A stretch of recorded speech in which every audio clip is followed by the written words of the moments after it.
नमस्कार, मैं अशोक कुमार पांडे और स्वागत है आपका टीसीएच पर। क्या भारत ने रूस से तेल खरीदना बंद कर दिया है? कल रॉयटर्स में खबर आई थी कि भारत ने अमेरिका के दबाव में, या ये कहें कि अमेरिका की धमकी के बाद, रूस से तेल खरीदना बंद कर दिया है। उसके बाद ट्रंप का आज एक वीडियो वायरल है। 10 सेकंड का वो क्लिप है जिसमें ट्रंप कह रहा है कि भारत ने रूस से तेल खरीदना बंद कर दिया है। ये मुझे सूचना मिली है, मैं कंफर्म नहीं हूं, लेकिन अगर ऐसा होता है तो अच्छा है। इसका मतलब क्या हुआ? इसका मतलब यह हुआ कि अब भारत ये निर्णय अमेरिका से पूछ के करेगा कि वो कहां से तेल खरीदे, कहां से कोई और सामान खरीदे, कहां से क्या करे। यानी भारत की विदेश नीति और यहां तक कि भारत की अंदर की नीति भी क्या ट्रंप के दबाव में ट्रंप से पूछ के बनाई जाएगी? यह एक बड़ा सवाल है। कल जब पत्रकारों ने रणधीर जायसवाल साहब से सवाल किया, रणधीर जायसवाल साहब हमारे प्रवक्ता हैं, विदेश मंत्रालय के प्रवक्ता हैं, उनसे जब सवाल किया तो कोई सीधा जवाब उन्होंने नहीं दिया, गोल मोल घुमा दिया। उन्होंने कहा कि यह खबरें गलत हैं कि भारत ने अमेरिकी दबाव में रूस से तेल खरीदना बंद किया है। बंद किया है कि नहीं किया है यह नहीं बताया, सिर्फ यह कहा कि अमेरिका के दबाव में रूस से तेल खरीदना हमने बंद नहीं किया है। तो फिर क्यों बंद किया है? या फिर सीधे सीधे कहिए कि रूस से तेल हम अभी भी खरीद रहे हैं। एएनआई सूत्रों के हवाले से कहता है। अब सूत्रों पर कितना भरोसा किया जा सकता है आप जानते हैं। तेजस्वी यादव ने अभी सूत्रों के लिए एक शब्द का प्रयोग किया था, मैं उस शब्द का प्रयोग तो नहीं करूंगा, लेकिन सूत्रों के हवाले से ऐसी खबरें गोदी मीडिया में सिर्फ और सिर्फ इसलिए चलाई जाती हैं कि आदरणीय नरेंद्र मोदी जी की इज्जत बची रहे। वरना भारत का विदेश मंत्रालय साफ साफ क्यों नहीं कहता है कि हमने रूस से तेल खरीदना बंद नहीं किया है? आगे जो उन्होंने प्रेस ब्रीफिंग में कहा वो ये कहा कि बाजार में जो चीज मौजूद है और दुनिया के जो हालात हैं, भारत उसी हिसाब से फैसले लेता है। अब इसमें दुनिया के जो हालात हैं, दुनिया के हालात ये हैं कि अमेरिका आपके ऊपर प्रेशर बना रहा है। अमेरिका साफ साफ कह रहा है कि हम 25% टैरिफ लगा देंगे। कई सारे लोग कह रहे हैं कि कई चीजों पर तो पहले से ही 20%, 25%, 23% टैरिफ है। 25 होने से क्या फर्क पड़ेगा? उन मूर्खों को यह समझ में नहीं आ रहा है कि यह एक्स्ट्रा टैरिफ है। जिन पे 23% है उन पे 25% और लगेगा तो 48% टैरिफ हो जाएगा। और पेनाल्टी की बात भी है तो पेनाल्टी में और लग सकता है, यह 100% टैरिफ हो सकता है। ऐसे ही नहीं है कि साउथ एशिया में सबसे ज्यादा टैरिफ हमारे ऊपर लगा हुआ है।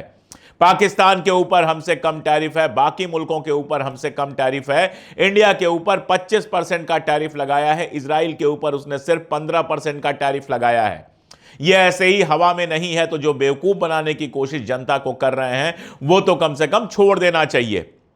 अब सवाल यह है कि अमेरिका के इस दबाव में क्या भारत सरकार आ गई है?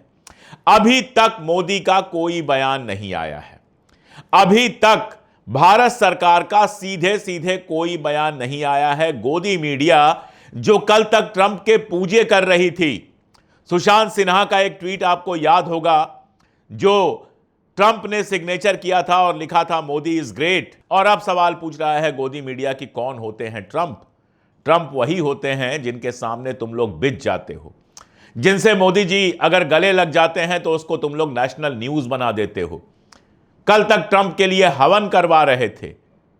कंगना रानावत मीम शेयर कर रही थी जिसमें ट्रंप जो है उसने भगवा पट्टा डाला हुआ है अपने गले में।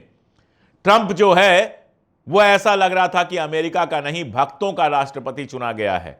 तो ये तो मत कहो कि ट्रंप कौन है। तुम लोगों ने ही ट्रंप को भारत में भगवान बनाया था, उसकी पूजा कर रहे थे। तुम्हारे प्रधानमंत्री जाकर कह आए थे अब की बार ट्रंप सरकार। तब हमें पता नहीं था कि ये ट्रंप सरकार अमेरिका में नहीं भारत में बनाने की बात कर रहे हैं। तब तो ट्रंप हार गया था, लेकिन इस बार जब से जीत के आया है लगातार मोदी जी के पीछे पड़ा हुआ है। अब कई लोग ये सवाल उठा रहे हैं कि अगर बंद भी कर देगा रूस से तेल खरीदना भारत, तो ऐसी कौन सी आफत आ जाएगी? कोई आफत नहीं हो जाएगी, बस महंगाई जो पहले से आसमान पे है अब आसमान को भी पार कर जाएगी।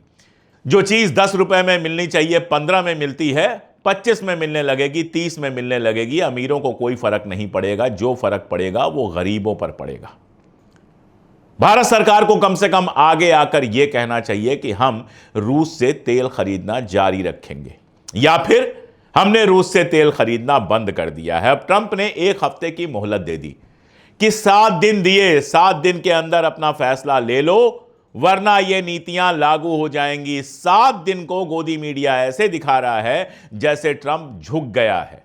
ये जो 7 मिनट उसने दिए हैं वो मोदी जी को झुकने के लिए दिए हैं कि इन 7 दिनों में रशिया के साथ अपने सारे रिश्ते खत्म करो, रशिया से हथियार खरीदने बंद करो, हमारा सड़ा हुआ F-16 खरीदो, रशिया से तेल खरीदना बंद करो, हमारा महंगा तेल खरीदो, हमारे पैरों में और झुको, जितना तुम झुके हो उससे हम खुश नहीं हैं। 7 दिन दे रहे हैं, 7 दिन दे रहे हैं। अपना एग्रीकल्चर खोल दो, अपना डेयरी खोल दो, अपने बाजारों में नॉनवेज दूध बिकने दो, हम जो चाहें वो करने दो, तुम्हारे किसान मरते हैं तो मर जाएं, इसके लिए 7 दिन दिए गए हैं।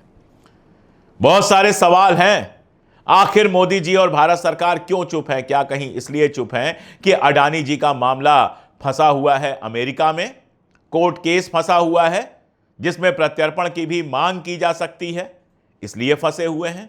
या फिर मोदी जी का कोई राज ऐसा है जो ट्रंप के पास है जिसकी वजह से जितना चाह रहा है बेइज्जत कर रहा है और मोदी जी उसके बाद भी कुछ बोल नहीं पा रहे हैं? और या फिर इस सरकार की रीढ़ में हड्डी ही नहीं है, अमेरिका के करीब जाने के चक्कर में अपना आत्मसम्मान अमेरिका के पैरों में गिरवी रख दिया और अब अमेरिका औकात दिखा रहा है, पाकिस्तान से भी ज्यादा नीचे आपको ले जाकर खड़ा कर रहा है।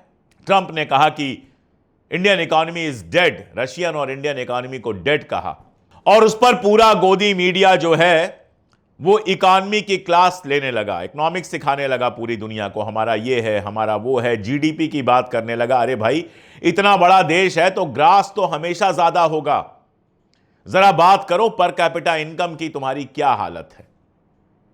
मैं उन लोगों में से नहीं हूं, राहुल गांधी ने कहा कि डेड इकोनॉमी है, मैं नहीं मानता कि इकोनॉमी डेड है, लेकिन धीरे धीरे डेड होने की तरफ बढ़ रही है, इसमें कोई दो राय नहीं है। आप अगर पिछले सालों के ग्राफ देखें तो अडानी और अंबानी का ग्राफ लगातार ऊपर बढ़ा है। अनिल अंबानी को राफेल के मेंटेनेंस का ठेका दिया गया था, आज ईडी ने 17,000 करोड़ का उसके ऊपर केस किया है और देश के बाहर जाने के लिए मना किया है कि देश के बाहर नहीं जा सकता। कोई बड़ी बात नहीं कि कल को वो भी आपको देश के बाहर कहीं दिखाई दे, जैसे कई सारे पूंजीपति यहां से पैसा, नीरव मोदी जैसे कई सारे पूंजीपति यहां से पैसा चुराकर पहले ही भाग चुके हैं। ये अनिल अंबानी सरकार का इतना प्रिय रहा है कि राफेल का मेंटेनेंस इसको दिया गया, जबकि इसने कभी खिलौने वाला जहाज भी नहीं बनाया था।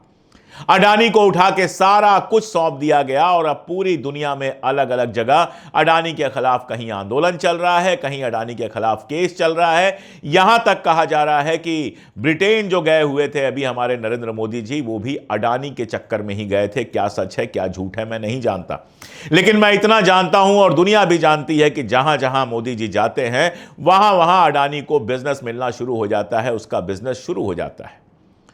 लेकिन आम जनता की क्या हालत है? 100 करोड़ लोग ऐसे हैं जो अपनी जरूरत से 1 रुपए ज्यादा भी खर्च नहीं कर सकते। जरूरत का मतलब दाल रोटी घर, बस घर का किराया, खाना, कपड़ा, थोड़ी बहुत दवाई, इसके चक्कर में पूरी जिंदगी 100 करोड़ लोगों की निकल रही है। वो 1 रुपए एक्स्ट्रा खर्च नहीं कर सकते। बिलो पॉवर्टी लाइन जिस तरह की हमारे देश में है, उसका मतलब यह होता है कि बस 2 जून की रोटी किसी तरह से मिल जाए, और उस बिलो पॉवर्टी लाइन में अभी भी 25-30% लोग हैं, यानी 25-30% लोग ऐसे हैं जिनके पास 2 जून की रोटी के अलावा कुछ नहीं है। जीएसटी जीएसटी जीएसटी शोर मचाया जाता है। क्या आपको पता है कि जो 50% सबसे गरीब लोग हैं, सबसे ज्यादा जीएसटी वो देते हैं? जो टॉप 10% है वो मुश्किल से 5-10% जीएसटी देते हैं और बाकी मिडिल क्लास के ऊपर पड़ता है। यह सब इकोनॉमी के किधर जाने का संकेत है। मैन्युफैक्चरिंग आपके यहां लगातार खत्म होती जा रही है। मेक इन इंडिया के नाम पर असेंबल इन इंडिया शुरू किया गया कि यहां पर असेंबलिंग होगी। गुलाम इकोनॉमी बनाने का पूरा खेल खेला गया, उसमें भी कोई फायदा नहीं हुआ।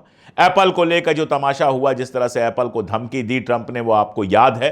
यानी वो असेंबल इन इंडिया भी हिंदुस्तान में नहीं चलने दे रहा है।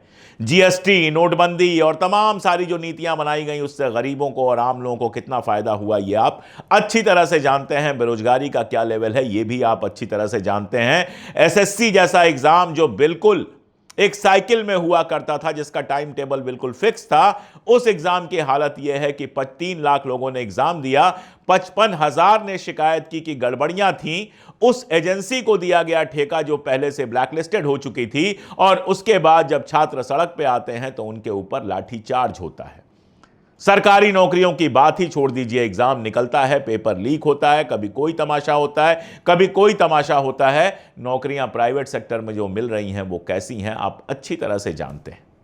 अमेरिका में कितनी इज्जत है इससे आप समझ लीजिए कि साल 2025 के पहले 7 महीने यानी जुलाई तक की बात है, 1703 भारतीयों को अमेरिका ने डिपोर्ट किया है, वही हथकड़ी लगाकर बांध बूंद कर भेज दिया है। और 5 सालों में, पिछले 5.5 सालों में 7,244 भारतीयों को निर्वासित किया गया था, जिसमें से 1703, ये जो पिछले 7 महीने की बात हुई, ये ट्रंप के आने के बाद हुए हैं। ये जो आंकड़ा है वो बाइडेन सरकार के आंकड़े से 3 गुना ज्यादा है। इतनी इज्जत मिल रही है अमेरिका में भारत को।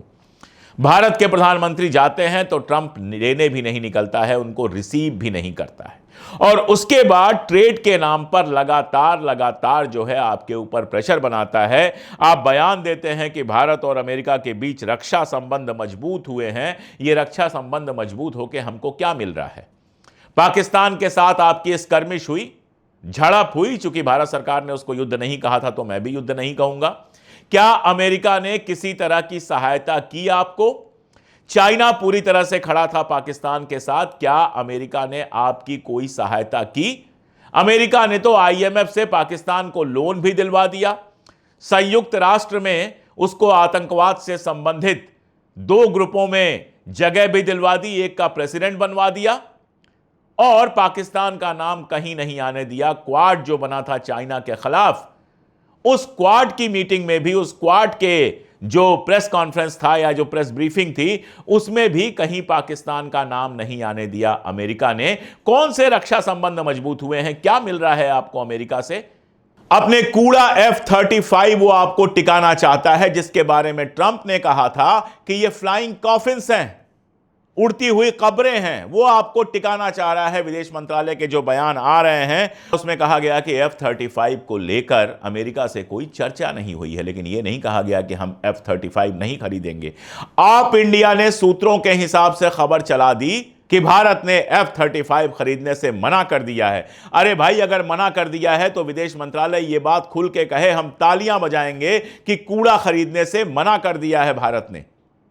लेकिन अमेरिका का जोर इस पर है कि आप रशिया से हथियार मत खरीदो। रशिया हमारा ट्रेडिशनल फ्रेंड रहा है, हमेशा भारत के साथ खड़ा हुआ है। जब बांग्लादेश वार पर सारी दुनिया हमारे खिलाफ थी तो सुरक्षा परिषद के अंदर अकेला देश था रशिया जो हमारे साथ खड़ा था, इसलिए अमेरिका कोई प्रस्ताव पास नहीं करा पाया। रशिया से हमने बरसों सस्ते हथियार खरीदे हैं, एयर डिफेंस खरीदा है। अमेरिका किसी भी तरह से रशिया के साथ हमारा यह रिश्ता खराब करना चाहता है, क्योंकि रशिया जो है वो दूसरे ध्रुव पर चाइना और ईरान के साथ खड़ा हो गया है और डॉलर को सीधी चुनौती दे रहा है। भारत ने भी पहले कहा था ब्रिक्स के साथ मिलकर कि हम जो है डॉलर की जगह पर अपनी करेंसी में व्यापार करेंगे। जब ट्रंप ने धमकाया तो नरेंद्र मोदी पीछे हट गए। अब उसका एक ही उद्देश्य है कि ब्रिक्स को पूरी तरह से बर्बाद करे, भारत को ब्रिक्स से बाहर लेके आए और अपना गुलाम बना ले, ताकि भारत अपनी आर्थिक नीतियां अमेरिका के हिसाब से ही बनाए। ऐसे में जब राहुल गांधी या विपक्ष ये सवाल उठाता है कि क्या भारत की संप्रभुता को अमेरिका के सामने गिरवी रख दिया गया है, तो कोई गलत सवाल तो नहीं उठाता है।